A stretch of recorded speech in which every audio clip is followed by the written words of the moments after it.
The new VW Transporter has been available in the UK for a few months now.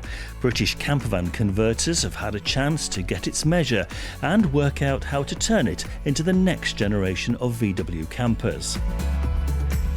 That's exactly what's been happening here at 8-Ball Camper Conversions in Yorkshire, where they've transformed previous types of Volkswagen Transporter into campers for nearly 30 years.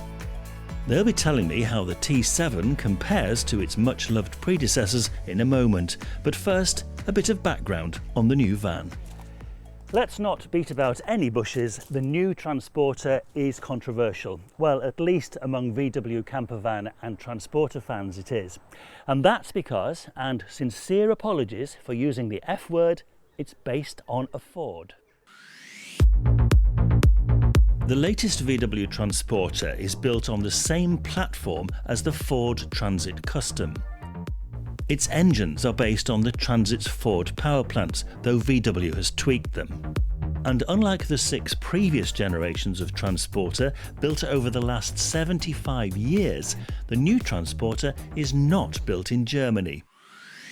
It rolls out of the same factory as the Transit, Ford's high-tech and extremely efficient Ottoson mega plant in Turkey. It all adds up to a big break in Transporter tradition, and it's caused outrage, at least among people with, let's say, an emotional attachment to the Transporter and its unique heritage. Some die-hard fans have claimed it's nothing more than a rebadged Ford that doesn't deserve to be called a VW at all. I get it why they're so upset. It's as though the chain of Transporter DNA that ran through from the original classic T1 splitters, through the bay windows, the boxy T3s or T25s, and even the more recent T4s, 5s and 6s has been broken. But it's only fair to mention that if Volkswagen Commercial Vehicles hadn't teamed up with one of its biggest rivals, it's possible there may not have been a 7th generation Transporter at all. The costs of designing, developing and producing new models in the modern automotive world are enormous. Vehicle manufacturers are under enormous pressure to develop new technologies for clean, even autonomous vehicles. So it makes practical and economic sense to pool expertise. The VW and Ford collaboration isn't unusual. The majority of vehicle manufacturers now have strategic partners. And the Ford VW deal doesn't involve a takeover by either firm. The old adversaries are still independent companies. They're just pooling resources to overcome challenges. The arrangement has already borne fruit.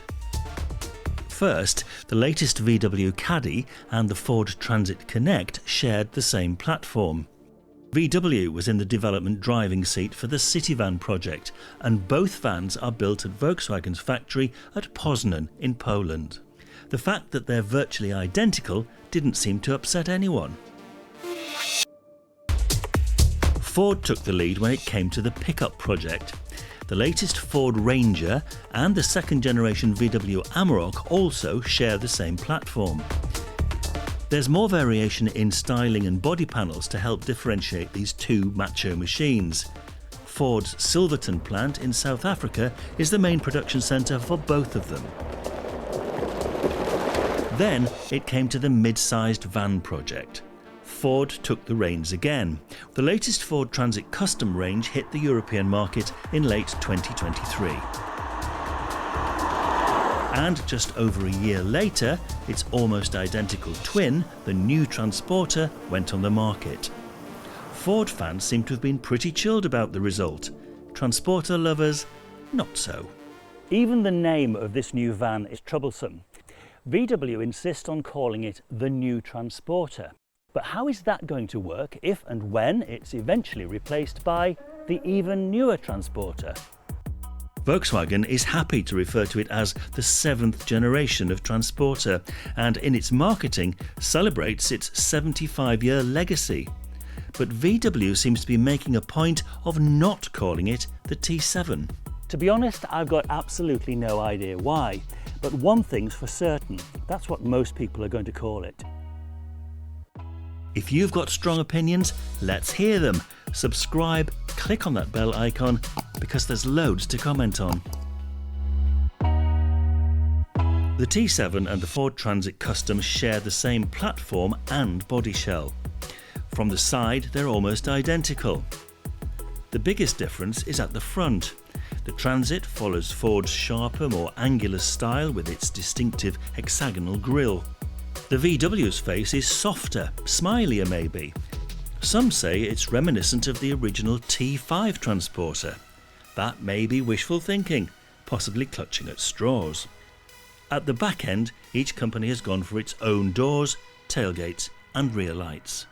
They've put their individual stamps into the cab too. Each digital cockpit is unique to each brand. There are colour touchscreens, mobile phone integration and heaps of driving assist options. Price-wise, it's difficult to make direct comparisons between the new Transporter and the Ford Custom because their spec and equipment packages don't really match up. Maybe that's deliberate. But the van experts at Parker's Guide reckon that generally the Volkswagen is about 4% cheaper than the Ford. So that's a basic comparison between the two vans. But of course what we really want to know is how does the T7 compare with its 100% VW predecessors? In short, it's a bit bigger. Camper-wise, set aside from that it's not totally a VW anymore, there are quite a few advantages. So it's a little bit longer, it's a little bit wider, it means we can fit our full kitchen system.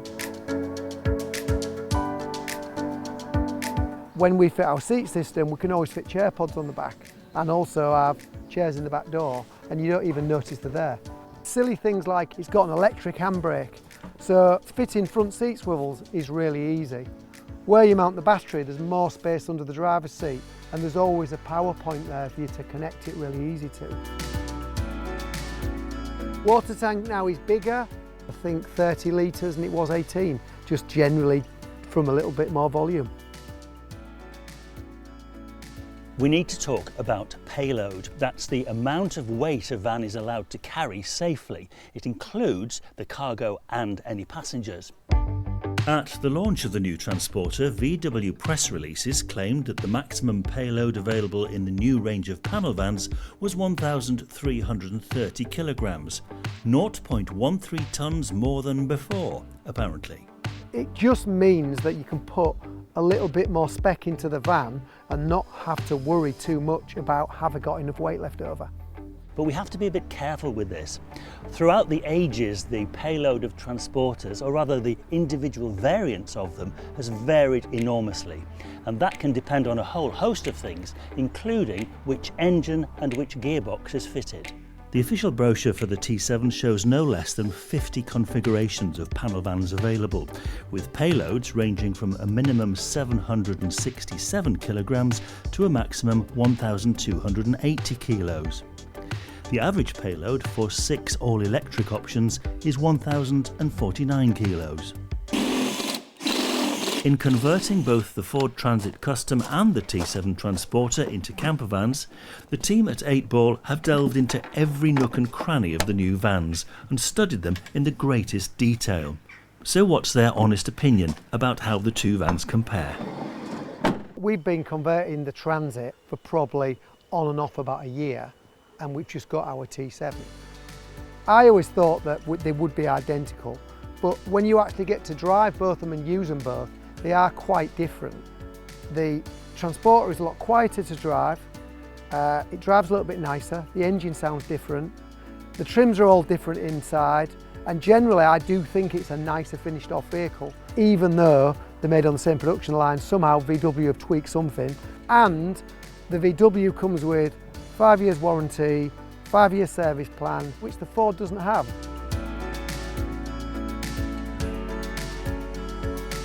Well, I've been driving that one on and off now since we got it. Driving position's really nice. It's got quite a lot of back support. It is a really comfy driver's seat, which I was worried about because the T6 has always had a comfy driver's seat, and I've done quite a lot of miles in that, and actually it's really good. All of them come with a digital dash and big screen for your sat-nav as standard, and even the base model has got quite a lot of the things that the Highline had as standard, but it's actually cheaper than the Highline by quite a lot. The Transporter T6.1 was getting very expensive, and effectively you can now buy an Auto T7 or Transporter for less than what you could a T6.1, and there's more tech in it, and they do drive really nice. You may already have seen factory-made campervan versions of the Ford Transit Custom on the road. Ford sells the Nugget in its showrooms. The conversions are done in partnership with Westphalia in Germany, the company that created the first ever VW campervans back in the 1950s. However, in another break from tradition, Volkswagen is not turning the new Transporter into an in-house California campervan. It's built its latest mid-sized California on a 100% VW vehicle, its multivan people carrier.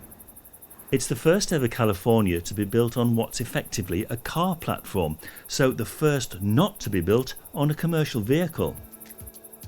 While that's said to bring benefits like a very car-like driving experience, it's another big break in VW tradition. So if you want a T7 based camper, it will have to come from an independent converter. So it's got more space and more carrying capacity than its predecessors. It's certainly got more tech. Those warranties are absolutely fantastic, and of course it's slightly cheaper than the Ford. But will all this be enough to win over the Transporter traditionalists? Now they've said it's got a 5 years warranty, and now we've had one and I've driven one for quite a while, I can't really fault it. You know, I can't say more than that really.